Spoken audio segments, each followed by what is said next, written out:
Yo. Yo, Assalamualaikum warahmatullahi wabarakatuh. Waalaikumsalam. Kami dari kelompok 2 yang terdiri dari saya Rizky Adi Pratama, Saya M. Taufik. saya Aditya.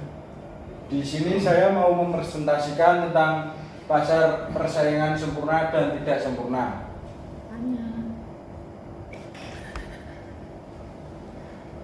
Memahami pasar persaingan sempurna dan tidak sempurna. Pasar persaingan sempurna dan tidak sempurna adalah dua konsep penting dalam ekonomi yang memiliki karakteristik dan implikasi yang berbeda bagi pelaku bisnis.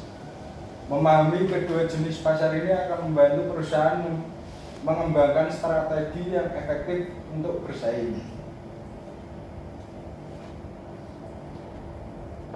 Ciri-ciri pasar persaingan sempurna. Yang pertama, banyak pembeli dan penjual.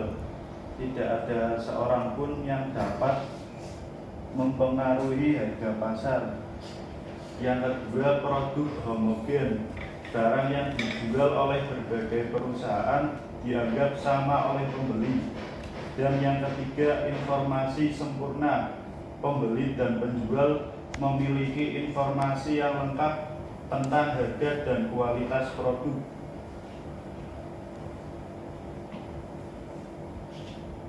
Contoh pasar persaingan sempurna.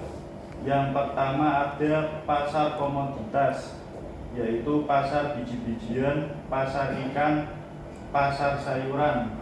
Yang kedua pasar finansial, pasar saham, pasar obligasi, pasar valuta asing. Dan yang ketiga pasar tenaga kerja, yaitu pasar untuk pekerja tidak terampil seperti tukang bangunan dan buruh pabrik.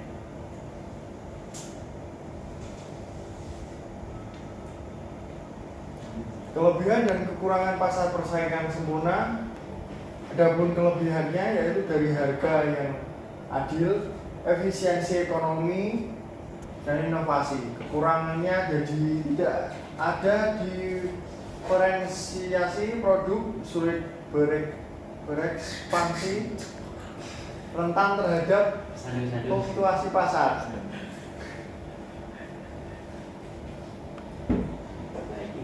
Ciri-ciri pasar persaingan tidak sempurna. Yang pertama, jumlah penjual terbatas. Berapa perusahaan memiliki kontrol atas harga pasar. Kedua, produk terdiferensiasi. Produk yang dijual memiliki perbedaan dalam desain, kualitas, atau merek. Ketiga, informasi tidak sempurna. Pembeli dan penjual tidak memiliki informasi yang lengkap tentang harga dan kualitas produk. Contoh pasar persaingan tidak sempurna. Satu, yaitu ada monopoli, perusahaan satu-satunya penyedia produk atau jasa tertentu.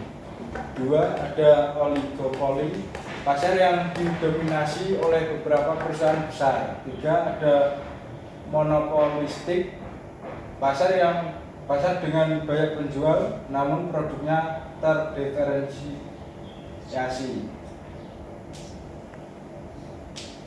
Jenis-jenis pasar persaingan tidak sempurna. Satu, ada monopoli, pasar yang dikuasai oleh satu penjual.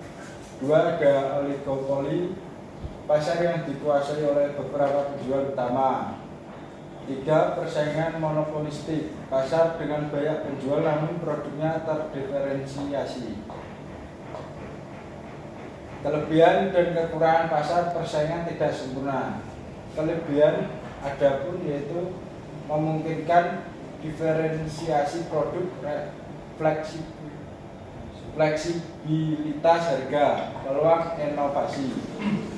Kekurangan ada harga cenderung lebih tinggi, produktivitas kurang, kemungkinan penyalahgunaan kekuatan pasar. Implikasi bagi pelaku bisnis, yaitu ada riset pasar, memahami karakteristik pasar dan perilaku konsumen. Yang kedua, inovasi, menciptakan produk yang unik dan terdiferensiasi. Dan yang ketiga, penetapan harga, menyesuaikan harga sesuai struktur pasar. Kesimpulan dan saran. Yang pertama, memahami pasar, analisis struktur pasar dan karakteristiknya. 2. Menentukan strategi, kembangkan strategi bersaing yang sesuai. Dan yang ketiga, implementasi dan adaptasi, terus menyesuaikan strategi sesuai perubahan pasar. Sekian dan terima kasih. Kami dari kelompok 2. Wassalamualaikum warahmatullahi wabarakatuh. Waalaikumsalam warahmatullahi wabarakatuh. Saya- Ya, Pak Eri.